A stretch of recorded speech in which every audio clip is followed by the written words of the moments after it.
think for those that's maybe not that fluent in Afrikaans, I'm going to continue in English. By times I may change over a little bit to Afrikaans. But so load shedding has a severe impact on the storage sector, on the inloading, outloading, on handling activities, the fumigation, and so forth. And I would like to give you just a snapshot on what the impact is, how it impacts our sector, but then also our clients and where it fits in the overall economy. Of course, if we go to the next slide, the first one that I would like to show you, and I want to show you where the problem is, and it's not necessarily with the storage sector, but you can see the increase in load shedding on those two graphs, and this is with the sources Eskom and Absa Research. Now the left-hand graph show you the percentage of installed generating capacity, and on that the percentage of breakdowns and the plant maintenance. If you look at the maintenance, you will note that the plant maintenance over time, that is the graphs in red on top of the orange graphs, it's cumulative. And that plant maintenance is more or less percentage-wise the same. You will note that in 2017, the extent of those graphs were the same than in 2023. But look at the breakdowns. You will note that the breakdowns was less than 10% in 2017, and over a time period of 6 years, it increased to above 30%. So it's an increase of about 20% over that time period. And that is what the problem is that we have in South Africa now. When you compare economic growth, as soon as you have surplus electricity or sufficient electricity available, your economic growth of the country is precisely linked to that. And now during this load shedding activities and lack of enough energy, we can precisely see how it impacts the storage sector, inloading, outloading. You heard what the transporters say. And that has a direct impact on our economic growth. From the producer that can't irrigate enough in the Northern Cape, for instance, up to the bakeries that tell you that they can't keep up with demand because of not sufficient electricity available. They can't bake enough bread. So on the right-hand side, you will show you can see the load shedding intensity. Now in January 2020, July 2020, it wasn't that intense, but if you compare that with January 2023, it increased significantly. Now, based on these two graphs, we can just hope that we're not going to follow these trends as it is in the future. Of course, we became, more and more reliant on diesel. And as you know from Grain SA side, how they lobby to ensure that there is always sufficient diesel during planting time. But as you will see that in terms of the backup storage or backup energy supply to not only to the storage sector, but to manufacturing of food as well, you will note that we become more and more dependent on the availability of diesel and imports as well. That's a big issue. So having that, you will note that this problem that we see in front of us is an industry problem. From the producer to the baker, even the miller, it is not only the storage sector, and it's a joint industry. We need to get the solutions. And Agbiz through GOSA is doing a great lot to discuss this with government and see how we can get agriculture, agribusinesses to receive priority. And you can just imagine looking at these graphs and you think about food security. Just on the practical side, on the outloading of grain, food security consists of 3 legs. So the one is the affordability of food. So as soon as you will note that the diesel prices is, diesel energy is about 7 times that of electricity. And if you want to outload during load shedding, and that's an emergency outload, you may pay up to 7 times more on the outloading. And you can imagine what the impact will be on the JSE storage rates. The JSE storage rates is not only dependent on the annual update or increase on the PPI, but the PPI in our specific sector, in terms of our basket of goods or services that we deliver, that basket is maybe, you can't compare it with the PPI. It may be worse because of our dependence. Okay, so just to carry on then, you will note that, and then also in terms of the load shedding intensity, the backlog on generators. If you want to order a generator today, you will wait about 6 months to get it delivered. Now, in terms of you will see the footprint, Agbiz Grain's footprint in South Africa. Our members jointly handle and store 70% of all the commodities. That's the grain and oilseeds commodities delivered. That's on the right-hand graph in South Africa. On the left-hand side, just to give you an introduction, I've already talked about food security. And what is very important, and that we made it very clear to government also, is that we store the staple foods. That is the staple foods that impact the poorest consumers in South Africa. And load shedding has a direct impact on those consumers. And that is why we believe, where it is possible, that the storage sector and the grain and oilseeds value chain from producer to the baker must receive priority attention. You can see access is the stored staple food. We must have access to that in terms of outloading. It must be safe. We must maintain the food quality, and that is where the risk is, where the storage operator manages that risk, and he must be remunerated for that. And then affordability of this food. That's where load shedding impacts it because of the energy costs. Now you have 2 kinds of costs. And remember, now you have the JSE storage rates and the normal storage rates. Now the handling cost is handling cost in and out loading. You also have fumigation, drying, and aeration costs in the silo. And then you have the storage cent per day costs on the JSE and normal costs. Now remember now that 25% of the JSE stock, which is increased on an annual basis by the PPI increase, 25% of that JSE stock is stock delivered in the physical market, 25%, and 75% of the stock is other stock, which is actual costs.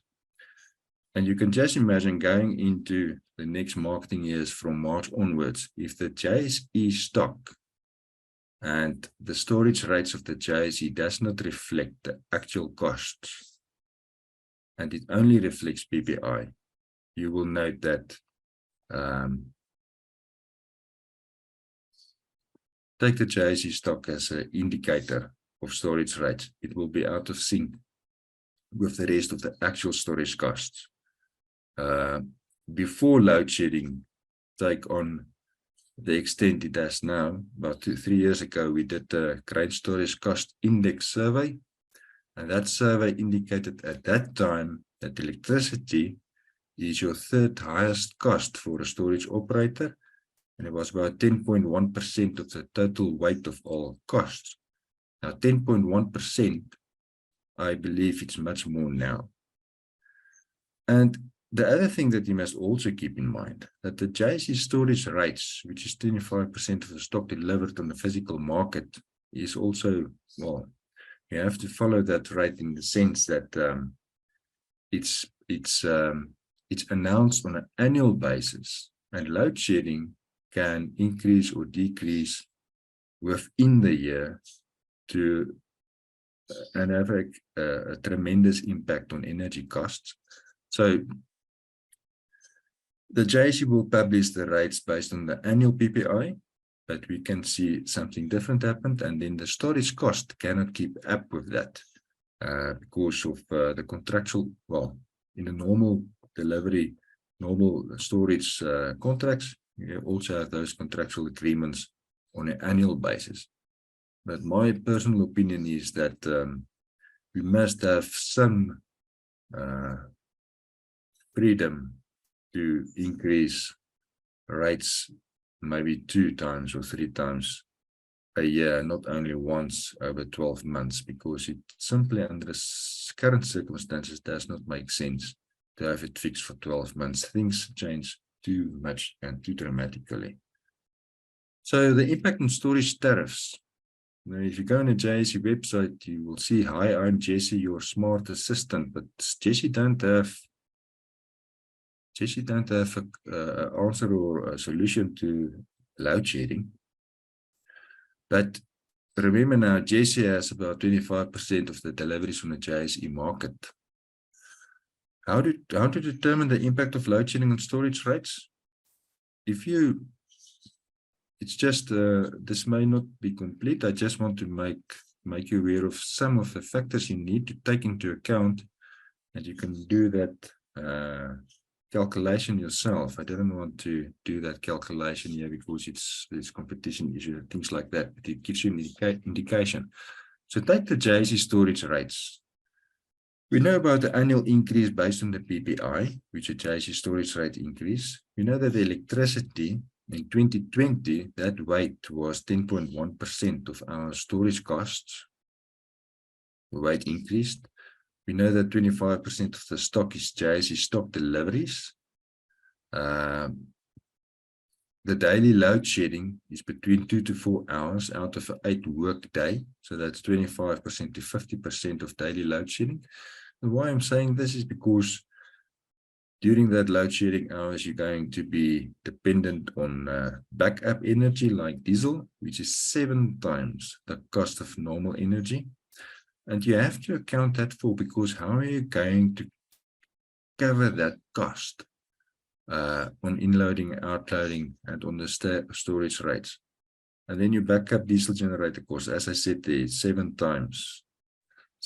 Diesel is 7 times the normal electricity. So if you take that all into consideration, you will get to a cent per ton that you need to add to the JSE storage rates. And I believe that will be on top of the normal PPI, because a PPI is an index that take all factors into account. But our basket of cost items is very, very specific.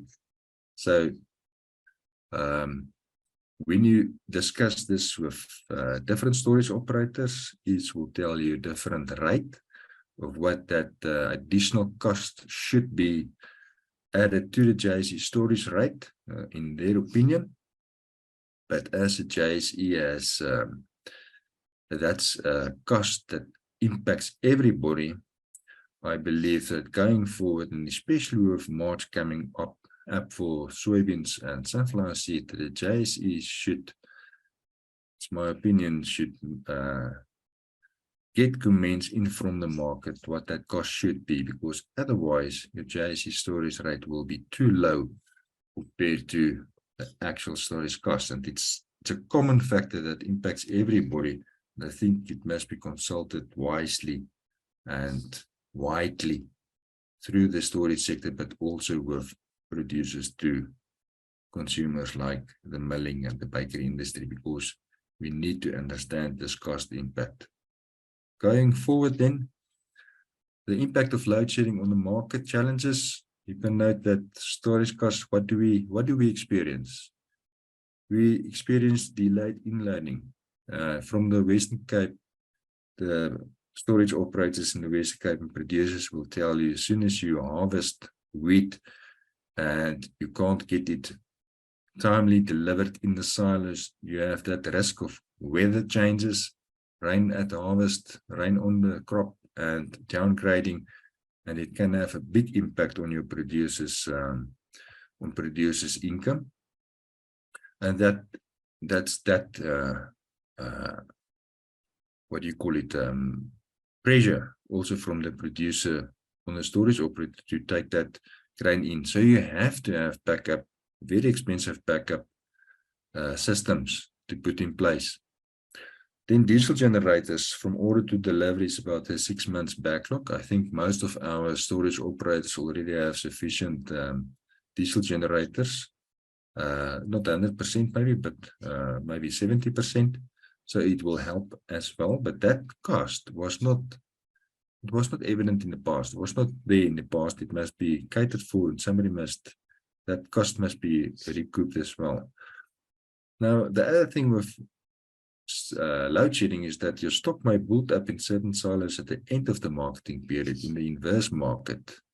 That increases the concentration risk as well for outloading, especially if you can't outload and there's load shedding and you need to deliver that stock to the market.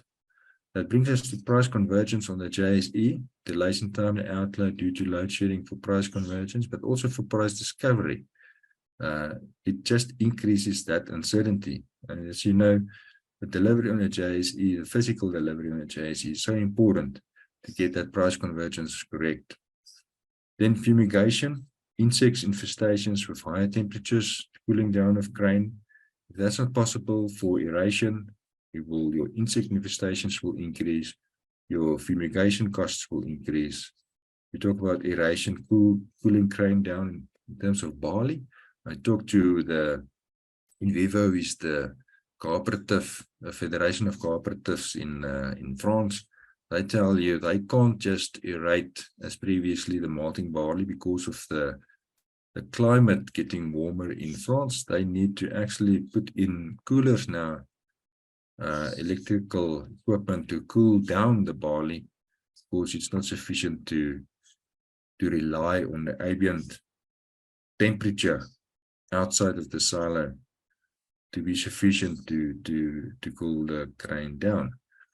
Now, it's also in terms of the acceptance of the delivery of wet grain, drying. In the inverse market, especially for soybeans, you will note that producers increasingly ask for the acceptance of grain delivered at a higher moisture content. But with load shedding and the uncertainties on load shedding, to do that and the cost 7 times diesel, it actually negates that benefit. And unfortunately, that is something that we can't do that. We can't take in grain at the higher moisture level, because if you allow that, you have it in silo, you're in big trouble in terms of wet and heat, and grain don't go together. You will get pockets of grain, you get downgrades and quality problems. Load shedding also have a big impact on our communication systems, and even our equipment get damaged.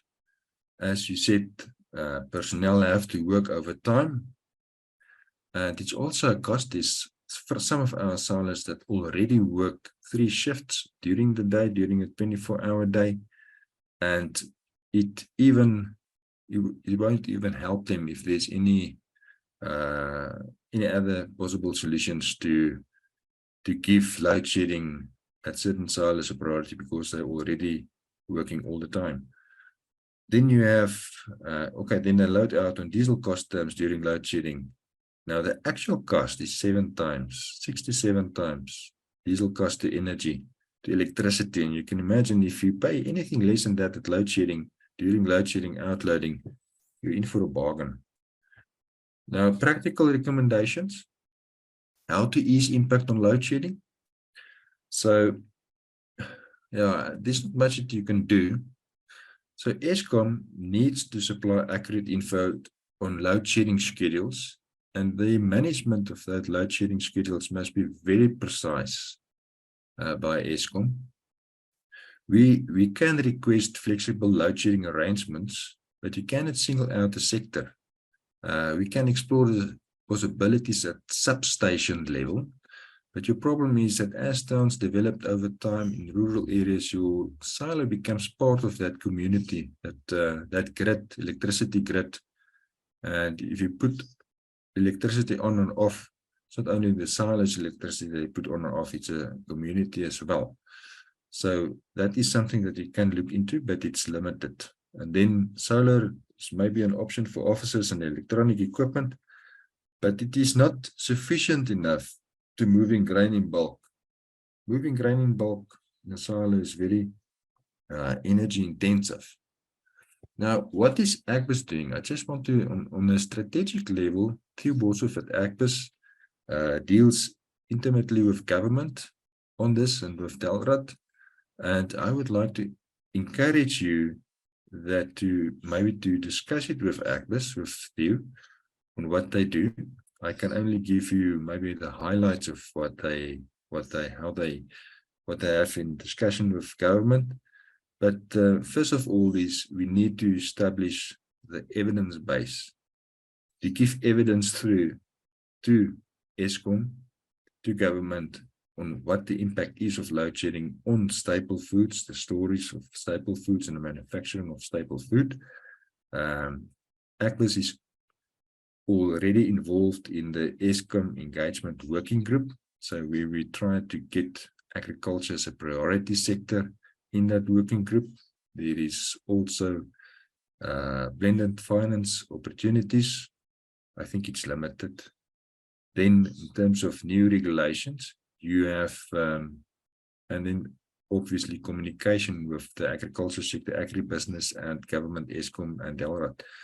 In terms of the regulation, just to go to the next slide, you've noted the budget speech yesterday. Now, the question is, this was a press statement. Food manufacturers in the orange there, food manufacturers will be happy to hear that the reimbursement, the road accident fund levy on diesel for 2 years from April this year, that is just before the maize marketing season starts, will also be extended to them. The refund applies to diesel used in the manufacturing process, such as for generators.